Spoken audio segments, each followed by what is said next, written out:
Good afternoon, everybody, and welcome to today's monthly live cupping. Something we do here at the Right Roast every month is a cupping session with the 4 coffees from our coffee subscription. This month, it's what month are we in now? We're in May, and the theme is New Kidz. We called it New Kidz because all 4 roasters are new roasters to have launched in the last 6 to 9 months. One of them in our set, in fact, is launching as we release this coffee. It was his very first coffee. That's Lucid. And we'll talk about the 4 roasters over the coming hour. But I just want to describe basically what we're going to be doing today, which is a cupping session with all 4 coffees. That means that you don't brew the coffees in a normal way with filter paper. You brew it without anything, just grind, pour the coffee grounds in, pour the water, wait about 8 minutes, scoop out the grounds, and then sip, sip, sip really fast. And write down all that you're tasting in terms of acidity, body, mouthfeel. And that experience of going through the coffees like that is an exercise for your taste buds to help elevate the experience in the future, make you understand coffees a bit more and appreciate them deeper. That's what we like to do, but we make it a fun session as well. So welcome, guys. Great to see you. We've got Pradeep, Ron, and Eileen. It's great to see you. So let's get going. Have you enjoyed this month so far, the coffees? I can't hear them. What happened? Can you hear me? Ah, yes. Hi there. Who can't I hear? I haven't tried them yet. It's been a busy week, so I thought I would try them with you for the first time. Sorry, Ron. So have you been enjoying the coffees this month? I'm just curious to get your feedback so far. Yeah, pretty much. So far, I've only had Sweven and Orbita, but I really loved Orbita so far. So you'll be trying 2 of the coffees for the first time in today's cupping. Wow, exactly. That's exciting. Woohoo. And Pradeep, have you had a favorite coffee so far, or are you enjoying them all equally? Is Pradeep there? Ah, his picture's frozen. I thought he was just focused, but hopefully we'll get Pradeep back. Ron, have you had a favorite coffee so far?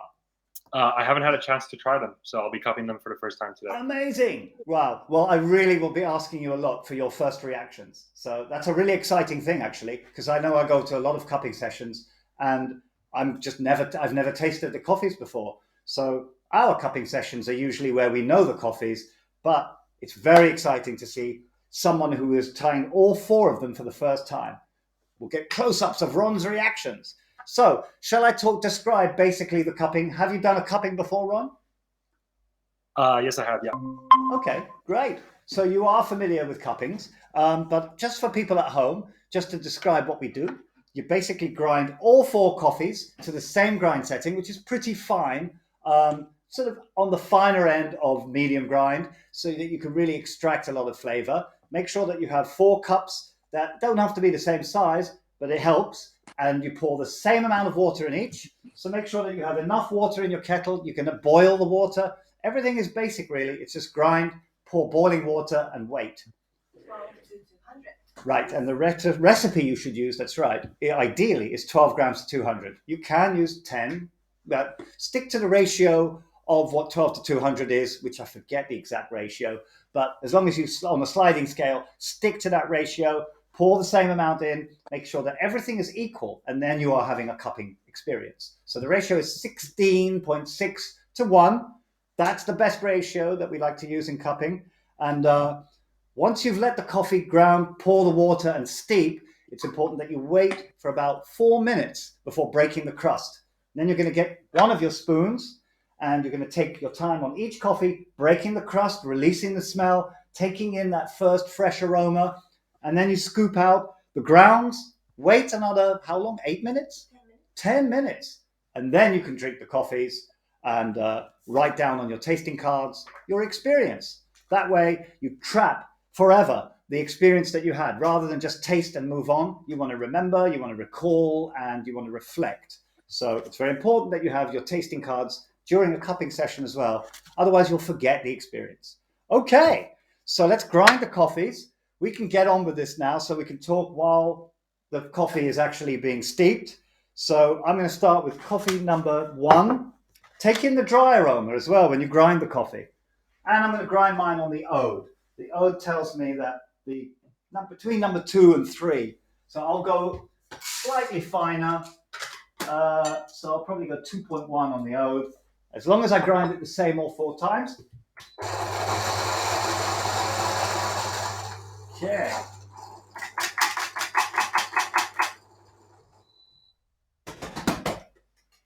Right, number 1. Such a sweet, dry aroma. So this is Matter of Concrete, and it's a Bolivia coffee. And I talked with Rob from Matter of Concrete yesterday. Hello, who's joining us now? Claudia. Hi. Claudia, amazing. Hi. We have Claudia from Orbiter with us. That's coffee number 3 right here. Amazing. Hi, Claudia. I can join? Of course. I mean, Yeah. it's unusual to have special guests, i.e. the roasters with us, but of course, anyone's welcome. Because I saw you put the link on Instagram. Yeah. So I was just saying hi, but if well, not, you can drop in, you can come and go. It's okay. We kind of like to have an open house here. So don't feel you need to stay for the whole time. But yeah, This is what we do every month, a live cupping with the 4 coffees. Well, just then enjoy it and I go back to work then. Okay. Thanks, Claudia. You all got to meet Claudia from Orbiter. So that was a nice little drop in. Like the coffee. Thank you so much, Claudia. Bye. Bye. Yeah. Right. So coffee number 1, guys. Are you smelling what I'm smelling? I don't want to give away, but I'm getting a very interesting aroma from number 1. What are you guys picking up?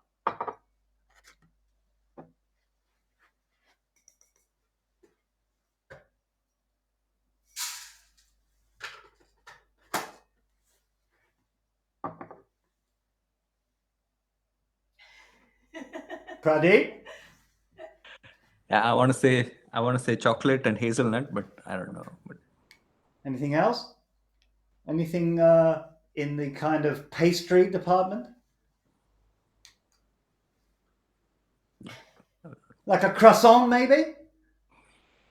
No? Well, yesterday when I was drinking this Bolivia with Rob, he described a sort of croissant bakery smell and taste. And wow, I was really flabbergasted because that's where my head went. I agreed with him. Maybe almond croissant. Almond croissant, maybe? The sweet one. yeah, I thought hazelnut. Probably just me. That's okay.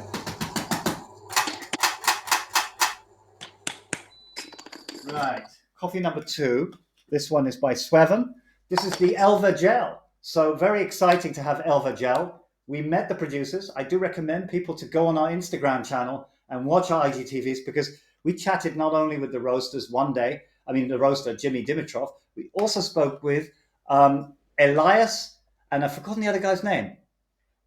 Shady and Elias from Elva Gel in Colombia. We spoke with them about their amazing Koji natural process. It's a really, really fantastic process that involves interesting fermentation where the beans end up looking like frosted shredded wheat. And it gives the flavor of the coffee beautiful complexity. So a really, really exciting thing going on at Elva Gel Estates. That's coffee number 2. And you can smell the Koji natural sort of experimental processing going on with this coffee. It does smell fermenty kind of.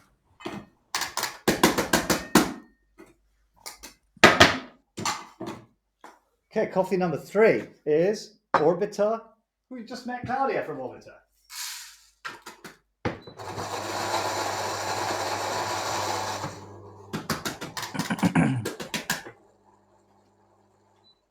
Now, I won't lie to you guys. I was concerned when I saw the color of the beans from Orbiter. Partly because, they're Spanish roasters. So when you see darker beans from a Spanish roaster, you get a bit worried. Are they going to be a bit too roasty? They love their roasty coffees in the Mediterranean countries. But it wasn't. It isn't at all. It's just something about these beans and the process that required the beans to end up looking a bit darker. You can never judge a book by its cover, right? Processes can often darken the beans more than the roasting. Yeah, even though they smell a little bit roasty, these were the hardest to grind. So I guess they were. They are. It's not roasty at all. It really isn't. wouldn't have picked this coffee if it had those sort of roasty notes. Now, Eileen, you remember Eastern Europe edition, we did have a coffee in there that was rather roasty. And I make a point of saying that when coffees are like that, we're not happy here at the Right Roast with that, because the right roast is not medium or even light medium. Light roast only.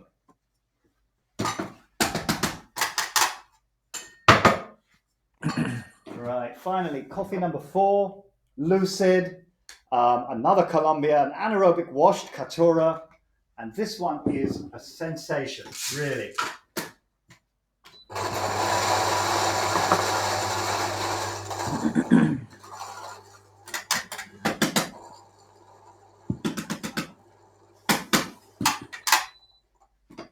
Okay, the dry aroma.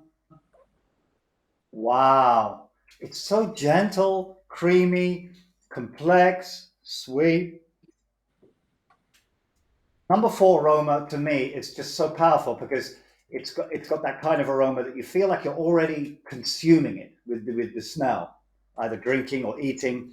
That strength of smell or beautiful, complex smell. It's so Moorish. Wow. I'm really looking forward to this. So now we have 4 freshly ground coffees. I'll make sure the kettle is at boiling, and then we'll all pour the water at the same time, right, guys? 2 of you have your cameras off, so I'm not sure if we're all going to be... thanks. So we'll make sure we pour at the same time. Excellent. Eileen's still grinding, so no rush. But when everyone's ready, just give me the thumbs up. Can you give them brief explanation of Così Natural that we learned from Alberto? Yeah. I'll pour the coffees and then we'll give a little explanation for all of them when we pour together. My kettle is nearly ready. Pradeep, is your kettle ready? Nearly done. Yeah. I'm not hearing them, Dutch. Sorry. If it's a bit echoey, it's okay. Sorry, Pradeep, what did you say? It's nearly done. Yeah. Excellent. Okay. Mine's ready. So I'm just when everyone holds their kettle in their hand, we'll pour. Aha. Ron's ready. Excellent. And he has a nice stovetop kettle. Don't see many of them anymore. We did have one, but I think we ended up using it as for watering the flowers. Yeah, it should be just enough for 4 cupping bowls. Now, if you are running out of water, Ron, before filling 1 cupping bowl, if you feel you haven't got enough, don't pour half, right? You must stop and then refill, and because if you pour halfway, you're going to only be steeping half a cup. Sure. Okay. I'll try to get these as well. Yeah. All right. Eileen, are you ready? Just another few seconds. Okie doke.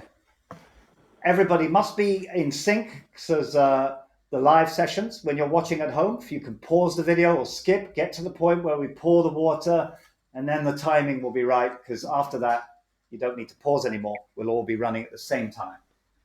Okay. Nearly there, nearly there. Okay. And right, got a pen. Don't forget to label your tasting cards so that when you submit them either to the Coffee Club Lounge or to us, or we post them, we'll know whose cards are whose and what edition. So the best thing to do is just put your name and the name of edition. You don't need a date or anything like that. Okay. Is Eileen ready? Yes. Excellent. Okay, Pradeep is ready. Eileen is ready. I've got my kettle. Aiko will start the timer. And Just a moment.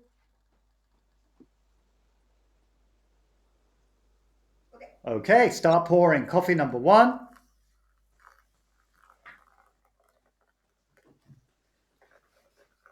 I don't fill mine to the top. I think I have cupping bowls.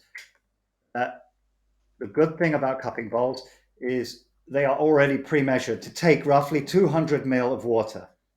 So as long as you're grinding about 12 grams of coffee in a cupping bowl, you only need to fill it nearly at the top to achieve that sort of correct ratio. And we sell these cupping bowls, even with the 4 colors on them, so that you'll always know which coffee is which in your cupping sessions. Something we highly recommend for regular coffee club members who attend the cupping sessions for sure. Even if you just want a set of cupping bowls, they're very useful. Okay, I'm nearly out of water. Oh gosh, I've made a mistake. I made the mistake. I did the faux pas. That's terrible. Okay, so we're going to grind number 4 again. Let's take that away. Right, I made the mistake. So I've got 3 and my 4th one that was filled halfway. I'm glad this happened because I've never actually made that mistake before. But just to show you, I have enough coffee. I'm rejecting that 4th cup that I half filled because I've got to fill more water and it won't be it won't be equal. So I've got to start again. Not all of them, just coffee number 4.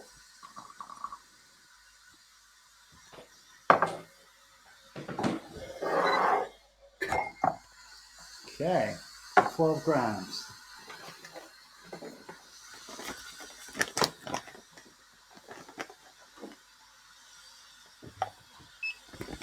Sorry about this, guys. But it should only be a couple of minutes behind.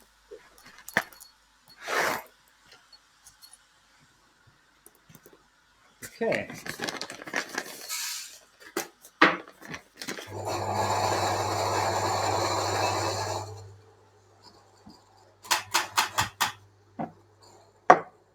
Right, so I have unofficially demonstrated to you the importance of filling your kettle with the right amount of water.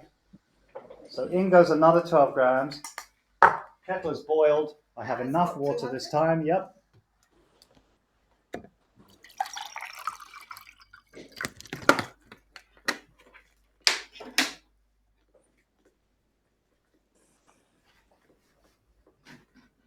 And there we go. The benefits of having the right amount of water. Okay, so now they're steeping. I will obviously, when I break the crust, just wait on number 4 an extra couple of minutes. So for the first time in over a year, I made that classic mistake of not having enough water in the kettle, but it's good. It demonstrates to everybody the importance of not half filling and waiting for your kettle to reheat and topping up. The right approach is to do what I did, which is to remove the coffee, start again if you really want to have a properly brewed cupping coffee. Any questions so far, guys, on this routine or on anything to do with this month's edition? I am raring to go, but I just wondered if you have any questions or anything about the experience so far. I was just wondering, what was the process behind just selecting the roasters for this month's edition? For this edition? Yes. Well, made these roasters jump out to you, besides the fact that they were willing to collaborate? Well, we think we met a few of them sort of in the last, there's been 2 coffee festivals in 1 year, this year. Oh, sorry, I'll answer that question in 1 sec because the alarm has gone off, which means grab your spoons time and we'll break the crust. So I don't think you need both spoons at this stage. We're just going to grab 1 spoon, break by brushing forwards and backwards or scooping and take in the aroma, get your cards ready and take note of the pungentness of the aroma or the gentleness and yeah, take note and compare. So if you're not sure between 1 and 2, 1, 2 and 3, just do it quickly. Okay, coffee number 1. And remember to dip your spoon in 1 cup, clean it before dipping it in another cup, and then don't drink out of the cup that you're dipping spoons in. Keep a separate cup for sipping water. Here we go. Breaking the crust on number 1. And even if there isn't a crust, just push and mix the coffee.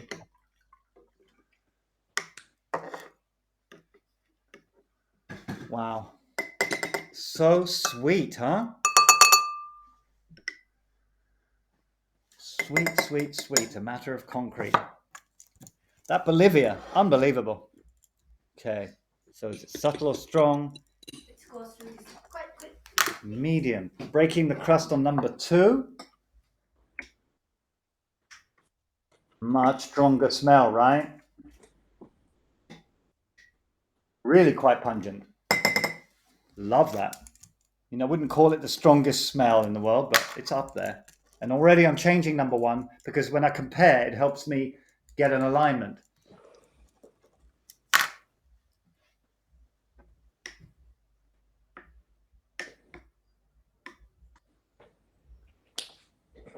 Very gentle smell for Orbiter. Now that's surprising. I didn't expect that. It's almost a completely subtle smell. And finally, oh, I should wait on number four. See, that one needs just another minute. And remove the surface, please. Clean the surface. Here we go. 2 spoons. And if you imagine I'm looking at the top of a cup circle, I put my spoons in back to back, and then I scoop and they meet at the other end. And then I just take the scum out into one cup, dip the spoons in another cup, and go again. Dip, dip, scoop, dip, dip, scoop. Okay. So scoop, dip, dip, scoop,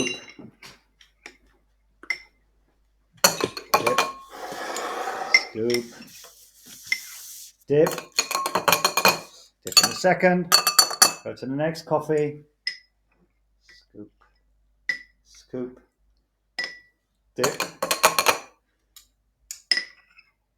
scoop, scoop, dip. Now I'm going to break the crust on coffee number 4, Lucid.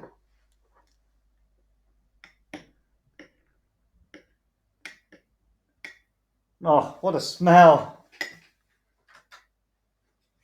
Not very strong though.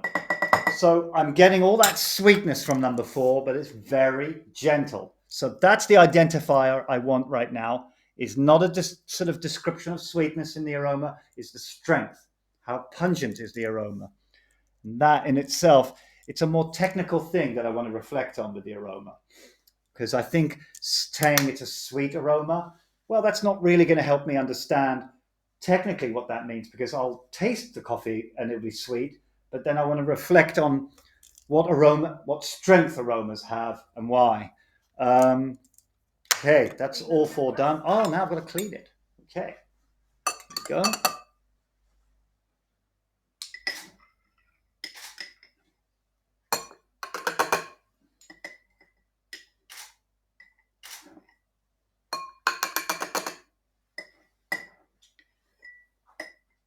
Got rid of all the scum, all the foamy bits, the floating bits. The rest just stays at the bottom. You're obviously not removing all coffee grounds. So people watching who haven't done a cupping are wondering where the rest of the coffee grounds are. It's sunk to the bottom. And obviously I'm not going to pick up the cup and drink it like a normal coffee. I'll always be spooning the coffee out so the grounds won't ever interfere. And yeah. That's how a cupping works. So how long do we have left? So the question. Yes, Ron, you had a question. How do we select these roasters? So we're theme-based at the Coffee Club. So the first thing we'll do when we create the theme is see, are there roasters with the right coffees? If our theme is flavor-focused, that will help us decide, because we do have a big, long, growing list of preferred roasters. So we know a lot of the roasters out there have a style of roasting that suits our customers. We'll go to them just if they have the right coffees. Then there are other roasters whose roasting style we don't know. And for them, we will want to see A, if they have the right coffees, and B, we'll have to try them to make sure that they literally are the right roast for our customers. So it's about matching a roaster and a coffee to do with the theme. And yeah, it's a difficult task because we only get a short window to plan these things. And in other coffee subscriptions, they can book months ahead because they don't really focus on a theme, meaning the demands of what coffee specifically they have doesn't really matter. So with us, it's such short notice, but we love that. It's all creative, exciting, and we're getting access to better coffees, we believe, because we're giving the roasters so much more and the customers so much more. The roasters are giving us even better coffees to give our customers. So that's the important thing with the Coffee Club. is we've developed a way to create fun education, and the rewards of creating that are the customers will have better coffees. Cool. That's my pitch. 2.5 minutes, guys. This is exciting. I cannot wait. Soon we were trying 4 coffees by 4 exciting roasters. And remember, when I say they're new kids, that's almost a misrepresentation, because they're champions, these guys. They're new maybe to having their own business, but they're not new kids in the business. These guys are super experienced. Next month's edition is called Champions, but you could hardly distinguish the 4 coffees we're going to have next month with the 4 roasters who are new kids, because they're all award winners. Next month, they're all award winners. They're all champions in our coffee club. Yeah. We met these people at London Coffee Festival, I think. Which people? Mox. Yeah, A Matter of Concrete. Rob, obviously, we followed him doing Coffee Masters a few years ago, and we would bump into him regularly. And then in September 2021, he came up to me and he gave me this. He just puts this in my hand. He says, I'm starting a new coffee roastery, and I want you to try my coffee. What do you think? And it was one of the quirkiest coffees I'd had. It was really sort of beautiful, clean, easy to drink, but with a slight twist, a slight sort of quirky originality to it. And I'm learning that that is basically Rob's approach. It's what he loves, is to find coffees that are very, very unique in that sort of, they're not bizarre, but they always have a level of strangeness to them. So I like learning about different roasters' styles, and Rob's is coming through very quickly, very clearly to me as something quite special and different. It is difficult for roasters often to express their uniqueness in specialty coffee, because from my point of view, we're seeing a lot of the same coffees come forward. But when a roaster does put their own stamp on it, I find that really exciting. Okay, so Swevin Jimmy was number 2 when Rob was competing in Coffee Masters. Swevin was... Jimmy was number 2. Oh yeah, the Coffee Masters. Jimmy came second, right behind him. So I have to say, Ron, to answer your question part 2, how do we choose the coffees? Well, in this month's set, these guys know each other so well, and when we approach them to be in our set, they talk to each other about which coffees. So they basically chose the coffees for us, saying, I want to give Tim this coffee, and the other one said, wait a minute, I want to give him that coffee, so why don't you give him a different one? And they all worked it out. So it was very exciting to have their trust, and I trusted them to just pick an amazing addition. So there we go. Right. We're ready. Get your spoons. Let's taste some coffee. Okay. So we're going to start really quickly by going through mouthfeel. It can be anything from a clean mouthfeel to a really cloudy one. And you just want to determine how much. If you're not sure after coffee number 1, sip number 2 and 3 and then go back. You'll get a better idea. Here we go. Wow. Wow. Straight away. Delish. Okay, calm down, Tim. The mouthfeel. The mouthfeel. Okay, number 2. Right. I thought number 1 was super clean mouthfeel, but then I tasted number 2 and it was even cleaner. That's why I urge you not to write down anything too fast. Interesting.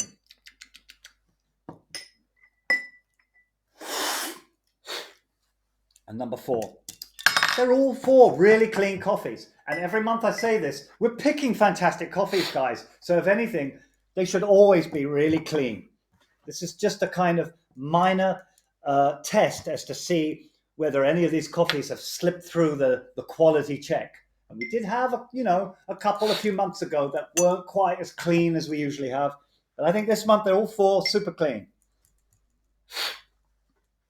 Now the acidity. Now the acidity. Okay, so reset. Take a sip of water. That's it. Pradeep, doing well. Reset the taste buds. Already changing. Start again. Remember the temperature's going down as well. So we want to get in while it's still super hot. Acidity. Number 1. Quite low. Number 2. Oh, it's gentle, but it's there. It's a bit more. It's sort of rising as you go from 1 to 4, isn't it? Yeah, definitely. That's like 1 to 4 is a perfect gradient of increasing acidity. But they're all quite low, in my opinion. Yeah, all 4 this month, right? There's no raging acid in the coffees this month. Right, reset. Sip of water, the body. So the body can be anything from a light feeling in the mouth. It's very similar to mouthfeel, but you're just focusing on one aspect of the mouthfeel, which is the body. So it's not about, is it sticky? It's not about, is it fizzy or anything, any sensation other than the sort of weight of water in your mouth. Here we go.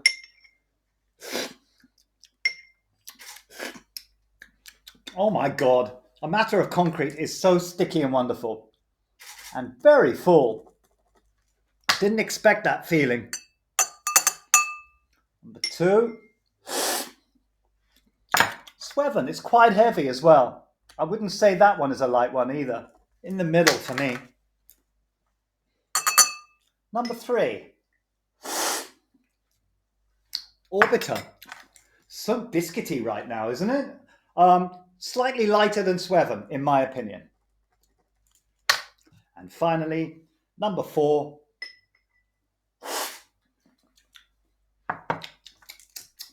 Wow, maybe even the lightest. Unusual that. So a crazy sensation when you focus on the body. Now finally the finish. This is very important that I think that you have a little bit of water in between each coffee, not just after all 4, but a finish is really to understand how much is going on when the sip is over. And I'm still tasting all 4 coffees right now, so that's a hard one to judge. Reset the palate. And I'm not going to sip too much coffee as well, because I don't spit the coffee out. I've already probably had about half a cup. If I'm not careful, I'm going to drink too much. Okay. Number 1. Wow. Amazing. It's got a long finish, but in a really great way. Okay, little sip of water. 2. Wow. Number 2 is getting interesting now, isn't it? All these kind of candy sweetnesses are starting to emerge. As number 2 cools, I feel like it's revealing 50 more flavors that weren't there before. Oh my God. Okay. But I've got to focus on the finish. You see, I get excited and I start to move off to the next stage. The finish on number 2, it's quite short. It's quite short. Interesting. Medium short. Number 3. Wow. I am really, really just confused at how different Orbiter is tasting today to when you brew it normally. I mean, normally a tropical sensation. Today, I think it's like biscuits and almonds. It's so weird, right? Oh, I'm just so confused by what's going on with number 3. Okay. Number 4. Oh, wait, I've got to put the finish down. It's quite a short finish for number 3. Finally, number 4. Now the fun part, guys, after this, we're going to call out flavor notes together because we don't put flavor notes on the bags. If anybody subscribes to our taster sets, you'll get amazing coffee, some information, but what you won't get on there is the flavor notes. If we did that, we'd ruin the surprise. Okay. Number 4. That's number 4, right? You did the finish. I haven't done the finish on number 4 yet. Yeah. That's what you do, yeah? Yep. And wow, an incredibly short finish on number 4. It almost just completely disappears from your mouth as soon as you sip number 4. Everyone else getting that feeling? Yeah? Amazing, Number 1 right? was definitely the longest. The others are there, like medium. The 4th one is least.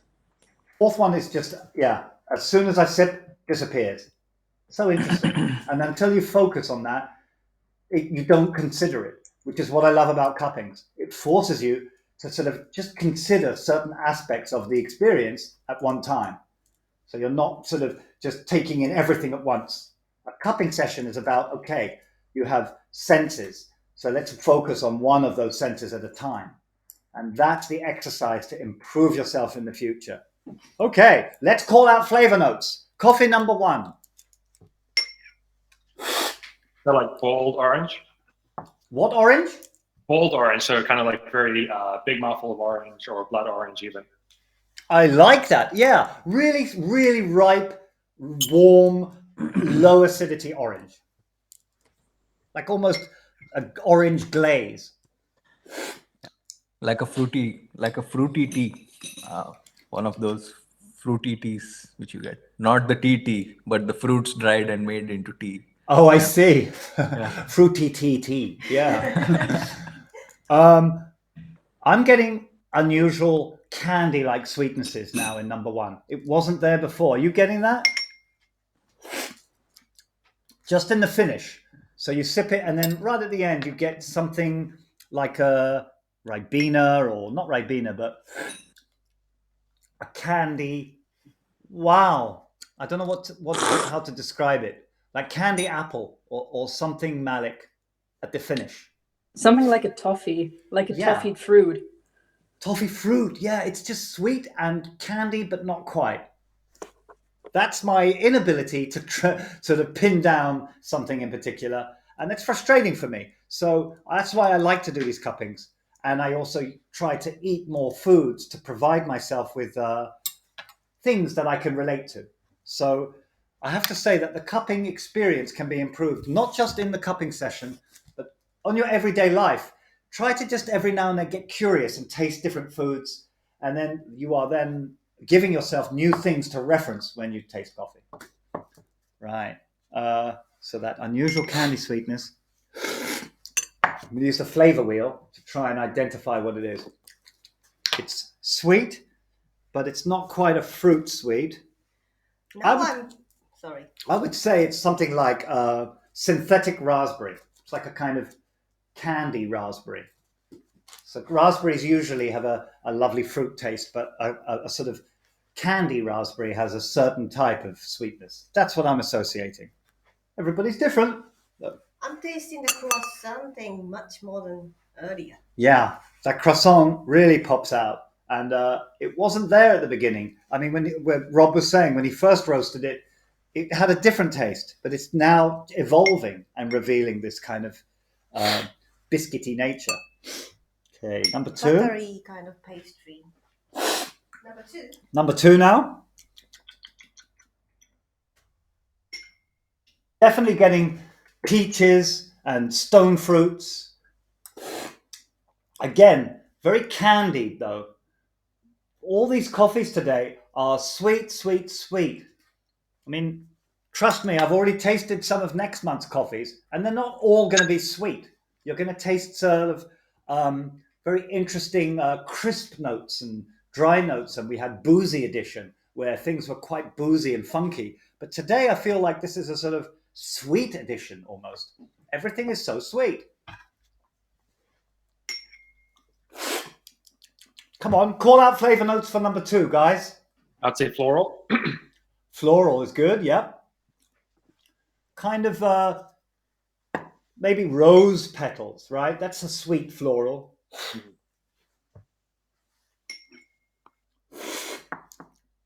What else? It is like It's that. very delicate. There's I don't know if you have heard of something called gulkan. Something called what? It's made from rose petals. It is like a jam. Oh. Mm. And is this something you've tried? Yeah. Yeah, you see, we won't be able to connect with that until we taste it, but I really like that. So, yeah, Sveven's coffee is a very sort of floral, gentle, sweet affair, and really, really beautiful. Lychee? Lychee, yeah, that's the acidity, I think. It's a kind of citric, lychee sort of acidity, and that's pretty much what the Koji Natural is doing. So, the Koji is, tell me again, what's Koji? It's a fungus. That's it. It's a fungus that they add to the coffee beans. And their breakthrough at Elva Gel is they are making complex coffees like this, but affordable. So it's a low maintenance approach to creating beautiful, amazing, sweet complexities that otherwise would be a very laborious thing to do. Hours and hours of fermentations and washings and anaerobics and all sorts of things would normally be what you have to do to achieve these sort of results. But the great thing at Elva Gel is they add this koji stuff, and it really makes it a low maintenance approach to creating this vibrancy. Boom! Usually you have to avoid fungus apparently, but Yeah, that's why this was very unusual approach. that's true. Normally it's about getting rid of funguses and molds and things like that. But these guys are adding it and creating this complexity. So revolutionary guys. I call them the Breaking Bad guys of coffee because they're really cool. Number 3. Now, number 3 is a very confusing coffee because I honestly don't believe that it tastes like this when you brew it. Has anyone else brewed this coffee? It's so different, right, Eileen? Yeah, this is not how it is. Yeah, What it's happened? very different. It's like cupping creates an almost completely different coffee. If I have to profile it now, I wouldn't call it accurate, but I'm getting nutty cocoa experience. Whereas when I brew it, I get a tropical experience. Mm. So I feel like right now it tastes almost like baked fruit, like a Christmas dessert. agreed. What's going on, Orbiter? I really want to understand. I mean, it's so strange what a coffee can do when it's not brewed in paper. Just this, the way it was brewed now has almost made it a Brazilian coffee or something. But I promise you it's a Bolivian. I mean, it's not a Brazilian. It's an El Salvador. And it's from, we got the region? No, it's a natural pineapple process, though. So it's not with pineapples. They just nickname it the natural pineapple process. Piña in Spanish. So I'm going to find out from them. I'm going to speak to them and ask them why cupping experience has made this so different. Because I'm actually quite surprised. I can straight up tell you that when I brewed it, it tasted very different. Amazing. Is it in a good way or bad way? No, it's still good like this, but I just find it a very, very different coffee. And that to me is shocking almost. What's the note? It's very warm. Flavor notes, and like buttery. Eileen said, they're very baked in flavors. They're sort of deep, rounded flavors rather than that kind of tropical papaya experience that you get when you brew it in a paper filter. Pradeep? Yeah, Pradeep. Yeah, I was saying the same thing, like a warm, buttery kind of. We are unanimous. We are unanimous. And this will be good feedback to Orbiter, or at least just to find out more about how coffee like this changes so differently on the cupping table. A lot of cocoa nibs. Yeah, cocoa nibs, And almost like cocoa powder, right? That sort of chocolate powder that you get. Yeah, the baking powder that isn't really sweet. It's just the pure coconut, the pure chocolate. Yeah, Yeah. that stuff where it's not milky and it's not chocolatey. It's just sort of very cocoa powder. Very unusual. Wow. Okay. And finally, coffee number 4. Oh, I need a drink of water.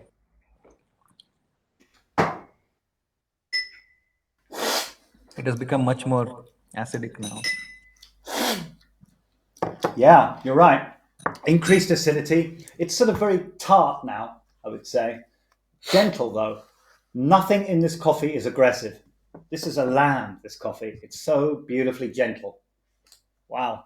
And the sweetness now, it hasn't changed too much. This isn't a coffee that transformed when it was hot to cold. So I'm really glad that it sort of remained consistent from smell right through the taste all the way. Come on, guys, flavor notes. What are you getting? I'm getting vanilla something. Yeah, it is in the sweet category. So probably Yeah. some of the aromatics. Maybe vanillin. Yeah, a bit of buttery, vanilla, and then some like Cinnamon? maple syrup and possibly blackcurrant jam.